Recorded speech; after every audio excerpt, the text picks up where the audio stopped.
जय जोहार। आपने देखा तो न्यूज प्लस 21 में हो आपन के संग ललिता चक्रधारी। देखो बिहनिया के 10 बड़े खबर। छत्तीसगढ़ में महंगा वही बिजली, सरकार हा कानून बना के एनर्जी चार्ज बढ़ाइस।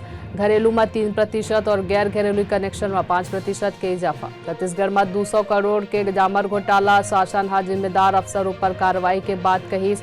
हाईकोर्ट हा कहिस लिखित दस्तावेज पेश करो। छत्तीसगढ़ के गुरुकुल आश्रम में लइका मन के यौन उत्पीड़न मालिश के बहाना बुला के करत रहिस छात्रन मन के संग अश्लील हरकत, आरोपी टीचर गिरफ्तार। कांग्रेस अध्यक्ष Sonia Gandhi national Herald case में ईडी के सामने आज पेश हो सकत है। 5G स्पेक्ट्रम के नीलामी होही, एमे 4.3 लाख करोड़ रुपए के स्पेक्ट्रम के लगी बोली। दिल्ली के सीएम अरविंद केजरीवाल गुजरात जही, यहाँ सोमनाथ मंदिर के करही दर्शन। बिहार के मुख्यमंत्री नीतीश कुमार ला हुई कोरोना पॉजिटिव आइस, कोविड टेस्ट की रिपोर्ट। करगिल विश्व दिवस पर बोली पीएम मोदी, साहसी सपूत ला शत नमन। गुजरात में जहरीली शराब के मामला में आरोपी के खिलाफ दर्ज हो ही हत्या की FIR। अखिलेश यादव राष्ट्रपति चुनाव में हुई क्रॉस वोटिंग में आज कर ही बैठक। ऐसा ही जानकारी ले लगातार अपडेट रह बर देखत रहो न्यूज प्लस 21 आप मन के हक के बाद।